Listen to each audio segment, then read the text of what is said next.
Well, I'd like to welcome back with us today the Mayor Pro Tem for the City of Laguna Woods, Noel Hatch. And Noel, always good to see you, sir. Ken, it's always a pleasure to get up early and come. Yes. Now, I had asked just to make sure the transition is you're probably your first city council you'll preside over as mayor. You have done that before, of course. Will be probably in January. Yes. Okay.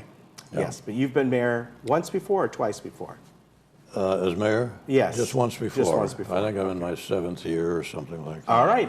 Very good. Yeah. All right, so you guys had your city council meetings on Wednesday? Yes, and I brought with me the complete agenda for the meeting. Okay. And not much exciting happened. Well, to that's report probably on. good, right? Yeah. I'll share two things which I think were of, at least as far as the city is concerned, were of great value. Number one, we agreed that we should continue the process of keeping our unfunded liability for pension liability down close to non-existent. Okay. So we'll make a contribution of $100,000 this year, which will save us $70,000 in interest over a period of years. And that will put us at 92% funded. Okay. Which is a little high. Yeah. But nevertheless, one of the very few cities that is in that enviable position of having their pension liability essentially funded. Yeah, yeah. Which that's true. Great. Yeah, We're small, good. but it was very worthwhile. Right, yeah. Good, So that's, good on you guys. that's number one. Number two was a readjustment of the capital expenditure budgets between some of the projects we have going and the new project, which has been funded in part by the state with the $500,000 grant for the library. A public branch, a branch of the public library, which will be built probably within the next year and a half. And that will be a freestanding building, right? Kind of in the parking lot as well? Yeah, it'll be in the parking lot. And very good. We're going to allocate about $600,000 approximately toward that construction. And so that we juggled the other capital projects so that it will not have a fiscal impact on our budget. Yeah, very good. So that's exciting for us. Yeah, it is. All right. That'll be nice.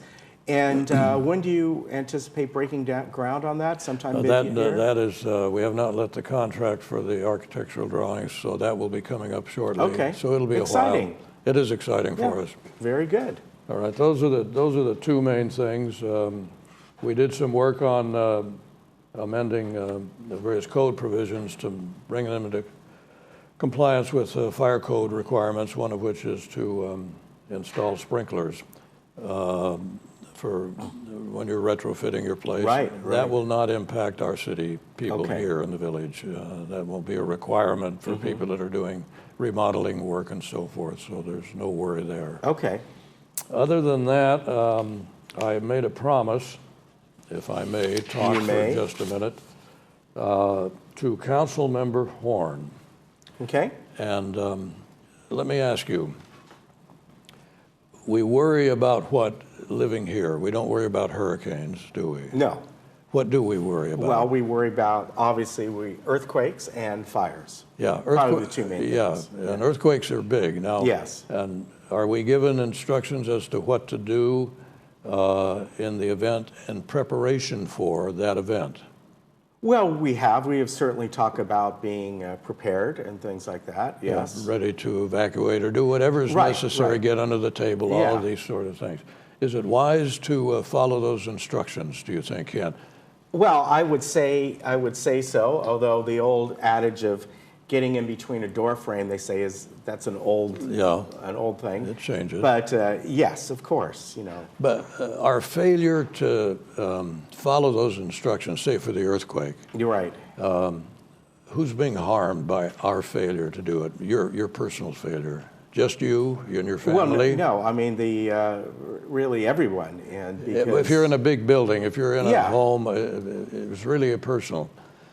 Sherry asked me to report to the village here on another issue that is bothering her greatly. Okay, and what is And that? I said I would do so. All right. All right, and I brought a visual aid. Okay, May I? sure. And you tell me when we run out of Oh, time. yes, I know what this is about. I know you know what this is about. Yes. But all right, how do we get the message across? Well, you know what? Just the Tell other me. day, on Tuesday, we had on Lori Young from the Orange County Mosquito and Vector Control Right, Department. right. And she was on with Supervisor Lisa Bartlett, and we talked about this. Good. And I know one of the problems with these saucers, this is kind of a, you know, the old adage, a double-edged sword. Right. Because obviously, if you have plants, especially up on your balcony, it is required, at least as far as I know, if I'm wrong, I apologize, to have something under those plants so Right. they don't leak. Yes, So therefore, it would have to catch water. right. And that's the double-edged sword there, because this is where mosquitoes breed in standing water. All right, it's my plant, It's your plant. all right? Do I have an obligation to myself and to others to keep the saucer free of standing water? Well, yes, do you you do. think? All right. Yes, you do. All right. So the question is, are we, and Councilmember Horn does not feel we are doing it, are we doing our job in making sure that there is no standing water? Well, I The- think the the sen- message has certainly gone out. All right, the message has gone Yeah. out, but we really have to do it. And now, Yeah. who gets hurt if we don't do it? Yeah, I mean, you know, the You do mosquitoes if- don't just sit right there, they go all over. They incubate, and, Yeah, and do they yeah. do it maybe by the hundreds?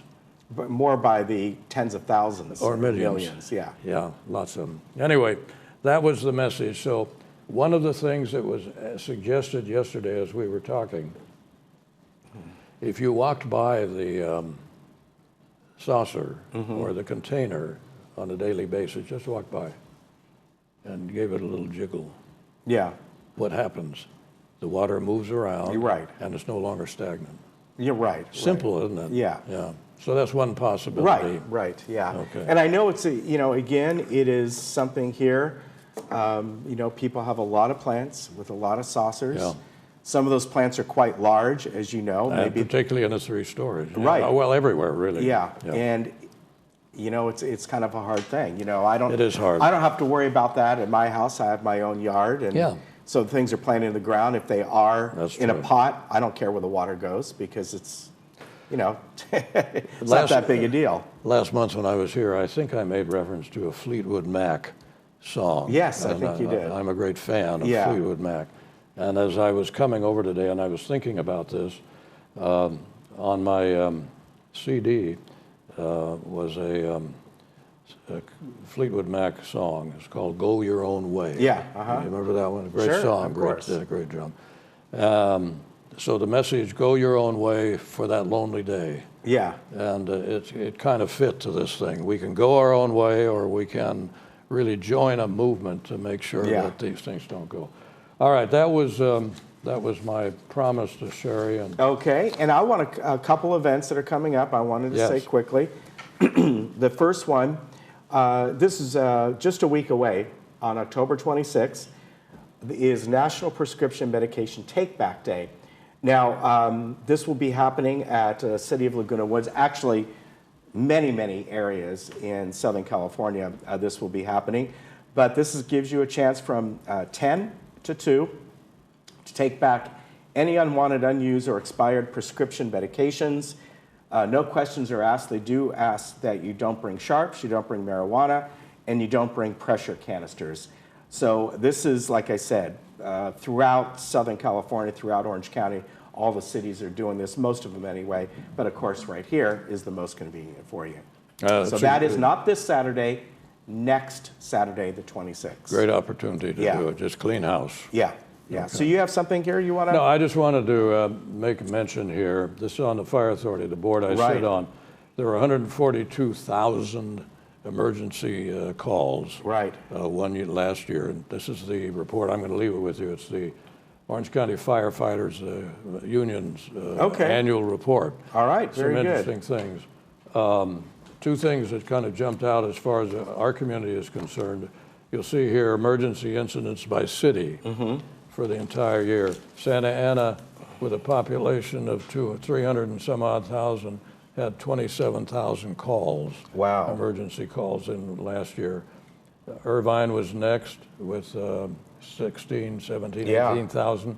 We go, and this is the entire 25 cities, 23 cities, and we are number 8. Right. We received in our city 5,000, what is that, 229 Yeah, calls. and yet when you look at population, you're about third from the bottom. Yeah. Yeah. So we receive that many calls, and then you Right. go down here to Laguna Hills, and that comes in with 3,000 some odd. Yeah. So that means 8,000 some odd calls Right. to Station 22. Yeah, yeah. Which is our station. Right. Amazing. And there's the station, the most busy station Yeah, in Laguna all of Hills. Orange County. Wow. And how grateful we are.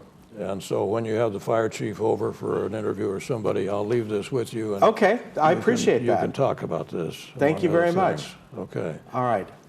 Always Ken, good to see you, always sir. good to see you. And I know I'll be seeing you again. So you have a wonderful weekend. And again, this Got Drugs event is next weekend, Saturday the 26th. We'll mention that again next week. We'll be right back. Good. Thank you.